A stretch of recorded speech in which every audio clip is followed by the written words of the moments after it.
दिग्विजय सिंह का press conference में बयान। 2024 का लोकसभा चुनाव पूर्व के लोकसभा चुनाव में बिल्कुल अलग है। भारतीय संविधान को लेकर किसी को कोई शंका नहीं थी। संविधान परिवर्तन करने के लिए 400 पार आवश्यकता क्यों पड़ रही है? भारतीय जनता पार्टी का गुप्ता एजेंडा है। देश में नया कानून लाने का प्रयास है। आरएसएस प्रमुख मोहन भागवत का बयान देखा तो उन्होंने आरक्षण को लेकर प्रश्न चिन्ह लगाया है। सन 2014 में नरेंद्र मोदी ऑर्डिनेंस लाए, किसानों का हक छीन लिया। किसानों के खिलाफ 3 कानून लाया गया। मजदूरों को 44 संरक्षण के लिए कानून थे और उनकी मान्यता रही है। किसानों से मिलकर एक मीटिंग होती है। क्या कानून बनाना चाहिए, इस पर चर्चा होती है। 10 साल में हमारी सरकार में मेहनतकश किसान जो जमीन जोते थे उनको मालिकाना हक दिया गया था। हमारी विचारधारा और गांधी की रही है। प्रधानमंत्री नरेंद्र मोदी ने 10 साल में कौन सा ऐसा कदम उठाए जिससे किसान और मजदूरों को लाभ हुआ हो? 6000 किसान निधि के माध्यम से किसान को दे तो रहे, लेकिन खाद की कीमत बढ़ा दी। खाद की बोरी का वजन घटाया गया। कांग्रेस पार्टी के 3 मांगे किसानों के पक्ष में हैं। कांग्रेस का मैनिफेस्टो में वादा है, कर्ज माफी के लिए आयोग बनाएंगे, कृषि यंत्र पर जीएसटी माफ करेंगे। किसानों की मेहनत से उगाया हुआ अनाज की कीमत नहीं बढ़ाई जा रही है, तेल की कीमत बढ़ाई जा रही है। पहले 1 कुंतल अनाज बेचने से 1 तोला सोना आ जाता था, आज 25 कुंतल बेचने पर 1 तोला सोना आता है। भारतीय जनता पार्टी से पूछना चाहता हूं, 10 सालों में उन्होंने कौन सा कानून बनाया जिससे मध्यम वर्गीय, निम्न वर्गीय किसान परेशान हुए हैं? अब 2024 भी आ गया और उसमें भी नहीं दे रहे हैं। आखिर इसमें आपत्ति क्या है?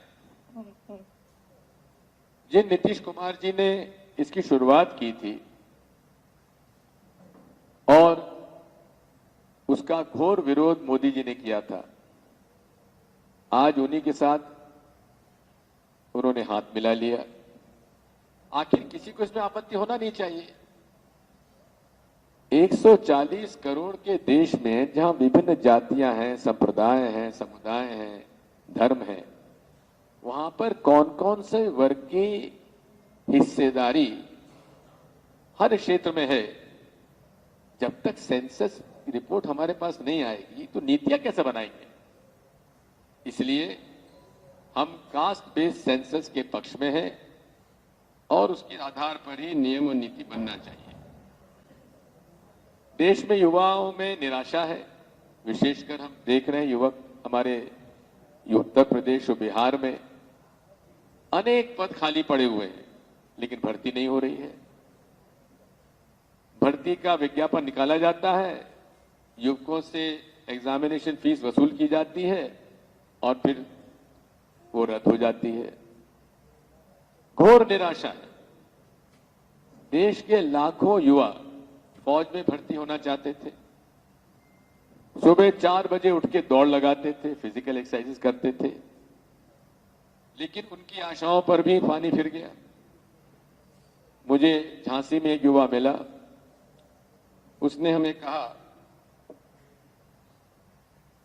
हमें बताया कि साहब मैं खुद फौज में भर्ती होना चाहता था, मैंने पूरी फिजिकल एक्सरसाइजेस भी कराई, दौड़ भी लगाता था। अब सब जहां 100 लड़के दौड़ लगाते थे, यहां 2-4 लड़के दौड़ लगाते हैं, क्योंकि अग्निवीर से हमारा सारा उम्मीदों पर पानी फिर गया। समझ में नहीं आता है कि आखिर जहां 30 लाख पद खाली पड़े हुए हैं देश में, फिर भी ये नियुक्तियां क्यों नहीं कर रहे हैं? और हमारे चुनाव घोषणा पत्र में जो गारंटी है, जो राहुल जी ने और खड़गे जी ने दी है, उसमें प्रावधान है कि 1 महीने के अंदर प्रक्रिया शुरू कर दी जाएगी भर्ती की। साथ में हम देख रहे हैं कि महात्मा गांधी नरेगा, जो कि जॉब गारंटी कांग्रेस पार्टी ने दी थी, जिससे मजदूरों का पलायन रुका था।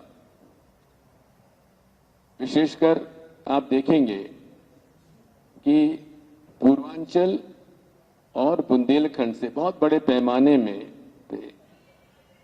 पलायन होता है मजदूरों का, लेकिन मोदी जी ने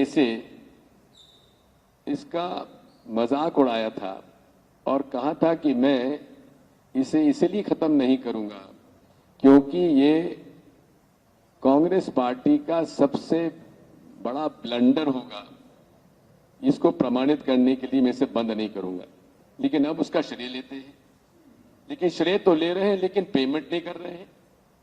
जैसा बताया गया कि केवल 10 साल में 7 रुपया रोज की वृद्धि की गई है।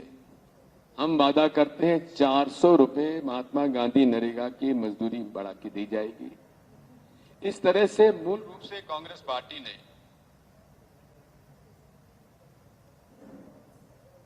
पूरे देश में गरीब, मजदूर, किसान,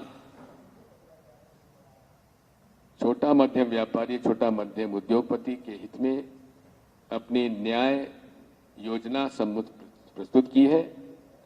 और मुझे याद आता है महात्मा गांधी का वो फेमस कोट कि जब भी तुम्हें कोई निर्णय लेना हो तो कुछ चंद सेकंडों के लिए आंख बंद करके जो सबसे गरीब व्यक्ति हो उसकी तस्वीर अपने आंखों के सामने लाना, बंद करके, आंख बंद करके।